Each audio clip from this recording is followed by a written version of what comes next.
Chapter 5. Andrew. I'm staring at Lynn like a moron, and the whole not speaking thing isn't helping. In my defense, Lynn is gorgeous. She has long, wavy brown hair that's down today. Her light brown eyes are hypnotizing, and being this close to her, I can see that there are flecks of gold in them. Her beaming smile is slightly crooked, which is better because it isn't perfect. I'm not brave enough to even think about looking anywhere other than her face. Not that it would have mattered much today since she's wearing plaid pajama pants and a hoodie.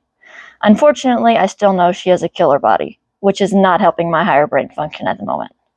Come on, mouth, say something. It should be easier to talk to her since we're sitting down and therefore about the same height. However, she's no less intimidating just because our foot height difference isn't a factor right now. Lynn is beautiful, smart, and kind. I've had a crush on her since junior high.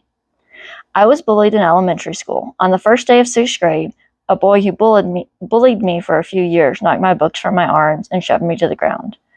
Lynn was there and told him to play nice. She was already taller than all the guys in our grade, and she was flanked by 4 guys who I now know are Grayson, Oliver, Daniel, and Jet. The bully realized he was outnumbered and walked away. He eventually moved away, and I haven't had any issues with bullies since. Lynn had helped me up and picked up all my books. She introduced herself while I just stared at her. Then Jet called out to her and she walked off. I haven't spoken to her since. Lynn was my knight in shining armor that day. A bit ironic when I found out later that she and her friends were called the Knights. I'm still not exactly sure why.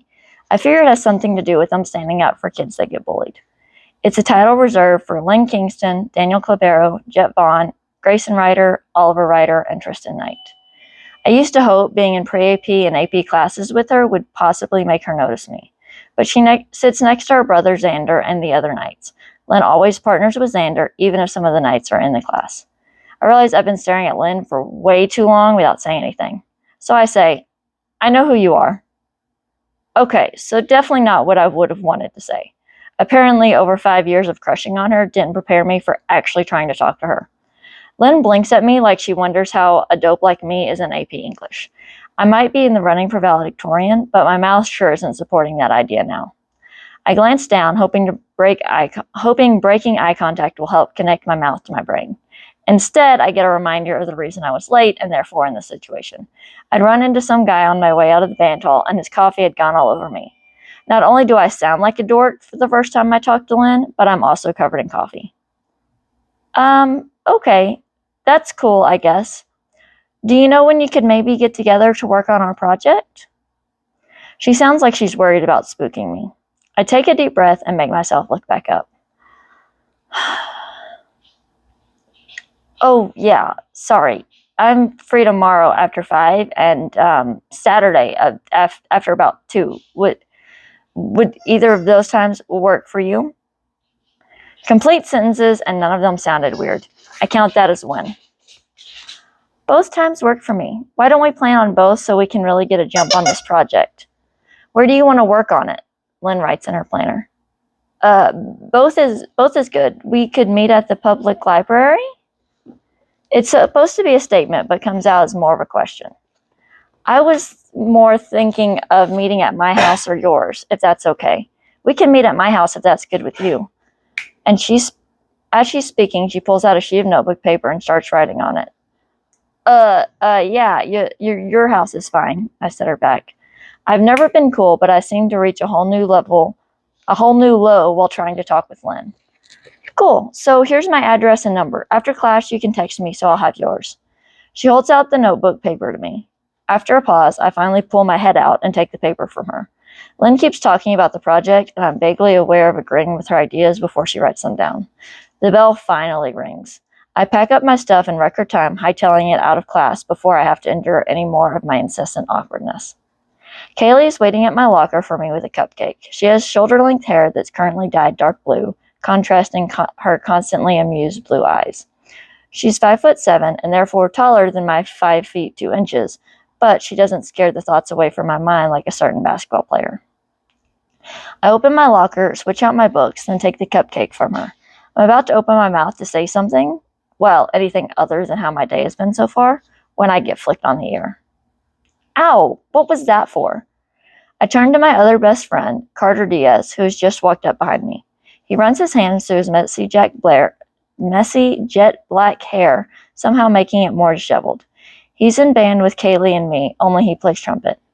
He's about 5'9", and I feel like a little kid when I'm standing in between him and Kaylee. Carter completely ignores my question. Instead, he says, "Have you told Kaylee about all your dreams coming true in AP English?" What? What dreams could possibly come true in English? Kaylee has a look of horror on her face. English is her least favorite subject. Before I can open my mouth, though, Carter's answering for me. Our boy here spoke to the girl of his dreams and gets to work with her on a project for the rest of the semester. I even saw her give him her number. Drew, how could you have not led with that? That's so exciting that you're partnered with Lynn. Now she'll notice you, sweep you off your feet, and you can live happily ever after. Kaylee has a wistful look in her eyes. You've been watching too many rom-coms. I didn't tell you because Carter beat me to it, and it's not as grand as you guys are making it out to be. I shut my locker. In case you forgot, being partnered for a project does not change me from being the socially awkward band nerd that I am. Not to mention, I have coffee all over my shirt and couldn't get through a single sentence without stuttering awkwardly. After this project, she might know who I am, but she'll know me as an awkward loser. Not exactly a step up in my book. And it's not like I'm constantly down on myself or anything. I have 2 great friends, and I like who I am. I just know I'm not popular or smooth, and I look nothing like any of the guys Lynn has ever dated. Her type is tall, athletic, and sociable. Basically the opposite of me. Pretending she's remotely in my league is just laughable. I got so awkward today, I basically zoned out when Mrs. Green gave us the parameters of the project and when Lynn brainstormed ideas for our project. This project is worth 30% of our grade, and I have no idea what I'm supposed to do for it or the topic we chose. At this rate, she'll think I'm stupid, and I'll knock myself out of the running for valedictorian. I peel the wrapper off my cupcake and try not to beat myself up over my awkwardness. And aren't girls supposed to be the ones swept off their feet? I eat the cupcake hoping to make this conversation more bearable. With your current assessment of the situation, it doesn't sound like you'll be figuratively sweeping her off her feet anytime soon, Carter says. And to be honest, you weigh what, 90 pounds soaking wet? I don't see you physically sweeping her 6'2" of womanly perfection off her feet. I don't see how you march trombone with your puny arms. He punctuates his statement by pinching my puny arm. Look on the bright side. If your first impression was that bad, it can only go up from here, Kaylee says. Now, will you let me give you the makeover I've been dying to give you since we hit high school? She starts to walk down the hall. Again, way too many rom-coms. I'm not letting you give me a makeover. I don't even want to know what thoughts that would conjure in your twisted head. Why are you casting me as the lead female in your rom-com scenes? I ask. You ought to know to just give in with the whole makeover thing and get it over with, Carter answers for Kaylee. You know she won't give it up until you agree. You'd be better off trying to rein in her ideas and stop them altogether. And hate to break it to you, but if we're casting you in a rom-com and you're one of the leads, you're way more female lead than male lead.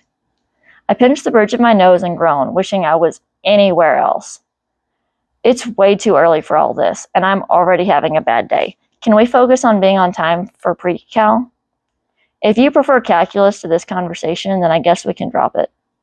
I almost feel relieved that Kaylee is letting it go before she adds, for now.